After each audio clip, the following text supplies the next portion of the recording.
우리가 퇴직금을, 위로금을 가지고 세상 밖을 나서는 순간 사방에서 하이에나들이 달라붙습니다. 내게 돈이 있다라는 느낌이 들면 주변에서 귀신같이 냄새 맡고 들러붙는다라는 겁니다. 우리는 항상 그래서 조심을 해야 됩니다.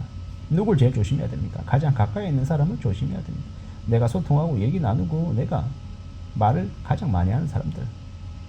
이 범주 안에서 나의 인생이 만들어질 가능성이 큽니다. 그러면 또 누가 그런 얘기도 할 수 있잖아요.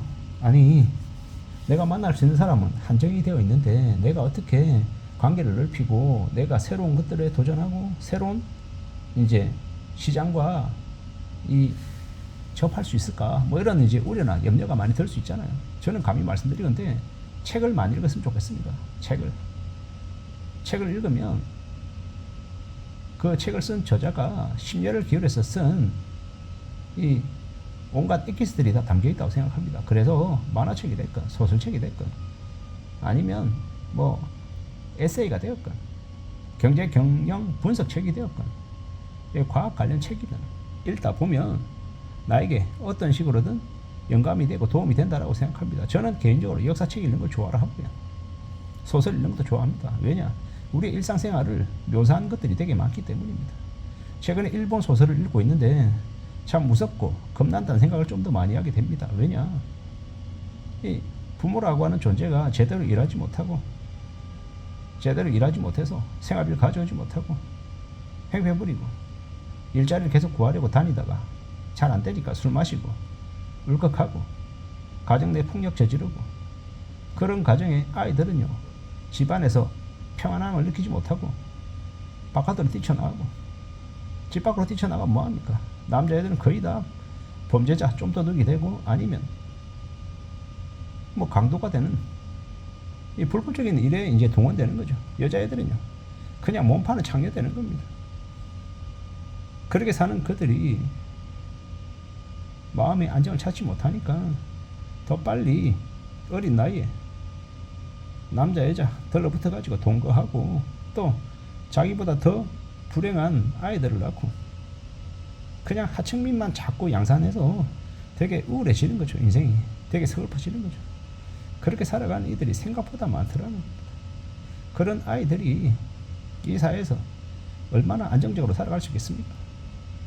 또한 이제 중장년, 나이가 들었으나 중장년이지만 또 세상에서 되게 이 내침을 당하고 소외되고 힘들어하는 사람들이 또 무슨 일을 저지르겠습니까? 어떻게 잘해보려고 아둥바둥거리다가 하이에나 같은 것들한테 걸려가지고 퇴직금 다 날리고 뒤통수 맞고 사기당하고 이러면요, 세상에 대한 불화, 분노, 정오를 가지고 뭐 하겠습니까? 묻지마 범죄 안 저지른다고 누가 장담하겠냐라는 겁니다. 경제가 안 좋아지니까, 빈부격차가 심해지니까 더욱더 예비 범죄자들이, 빌런들이, 조커들이 늘어나는 것입니다. 무서운 시대죠. 이런 험난한 시대를 우리가 살아오고 있다는 걸 우리는 냉정하게 생각해야 됩니다.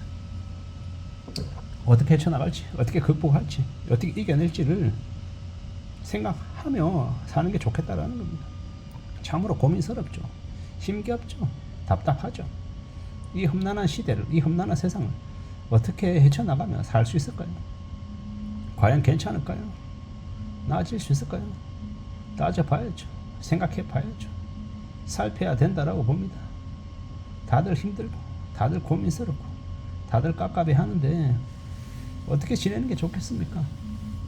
누가 그런 얘기를 하더라고요. 퇴직금 가지고 나가면 그 퇴직금 쓸 생각 하지 말고 그냥 연금으로 적당한 나이가 됐을 때 연금 형태로 매달 나오는 형태로 받는 게 제일 낫다. 그럼 생활비 어떻게 하느냐? 생활비는 내 몸뚱아리 이용해가지고 뭐라도 해서 벌어야 된다고 얘기하는 거죠. 불편한 이야기지만 혼자 일해서 안 되면 이 아내와 같이, 부부와 같이 각각 자기 처지에 맞게 일해야죠. 그렇게 해서 200만원씩 해서 400만원을 벌든 250에서 500을 벌든 300에서 600을 벌든 200에서 500을 벌든 어떤 형태로든 뭐 궁여지책으로 만들어 가야죠. 그게 필요하다라는 겁니다. 우리가 살아가는 시대, 우리가 살아가는 지금의 세상이 다들 빡셉니다. 힘듭니다. 뭐 다들 대단하게 살고 다들 억대 연봉 받고 통장 잔고에 몇 억씩 다 갖고 있는 것처럼 이야기하지만 현실은요, 딴판입니다. 부자가 돼보겠다고 집을 4채 5채 샀다가 전세금 떨어져서 역전세 매덕 돌려줘야 되는 그런 말도 안 되는 상황이 벌어지면요, 집주인도 힘들어하고요. 세입자대로 자기 전세금 못 돌려받을까봐 걱정하고 전전긍긍하는 일들이 계속 벌어지더라는 겁니다. 이게 현실입니다. 이런 말도 안 되는 현실 세계 속에 우리가 살아가는데 어떻게 지내야 되겠습니까? 어떻게 살아낼 수 있겠습니까? 고민해야죠. 따져봐야 됩니다. 궁리해야 되고요. 무언가를 잘 만들어내기 위해서 애쓰는 게 더더욱 필요하더라는 겁니다. 이 엄난한 시대를 어떻게 살아가겠냐라는 겁니다. 어떻게 버틸 수 있겠냐라는 겁니다. 고민해야죠. 따져봐야죠. 그냥 되는 거 없습니다. 살벌하고 힘들고 어렵죠. 뭐가 되었건 간에 길을 찾아 나서야 되는데 과연 가능할까? 안 되면 어떡하지? 이런저런 여러 가지의 걱정들, 고민들을 하며 지내야죠. 세상이 그냥 되는 거 없습니다. 내가 좀 더 노력하고 좀 더 애쓰고 뭔가를 찾으려고 움직여야죠. 그래야 뭐가 조금이라도 나아집니다. 그게 현실입니다. 어떻게든 우리는 살 길을 모색해야 됩니다. 막막하죠. 안 보이는 것 같죠. 이웃나라 일본을 우리가 잘 관찰해야 된다. 학습하고 배워야 된다. 반면교사 삼아야 된다라고 저는 생각하는데요. 이웃나라 일본 보십시오. 나이 70에 공무원으로 퇴직해서 공무원 연금이 그리고 개인 연금이 다 합쳐져서 400만 원, 500만 원씩 매달 생활비보다도 훨씬 더 많은 돈이 들어오는데도 장보러 한번 나가서는 1시간, 1시간 반이 걸린답니다. 할인 행사하는 그 슈퍼마켓을 3곳, 4곳을 자전거 타고 돌아서 물건 사서 집에 온다라고 하죠. 그렇게 악착같이 절약하지 않으면 안 되는 세상이 일본이기 때문에 그렇게 한다, 이렇게 생각할 수도 있지만 철저히 그들은 생존을 위해서 현실 세계에서 일상생활 속에서 절약을 생활화한 겁니다.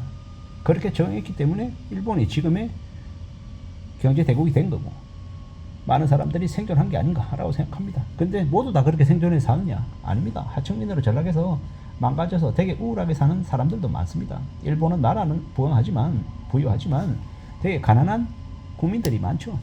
앞으로 한국도 그렇게 안 된다고 누가 장담하겠습니까?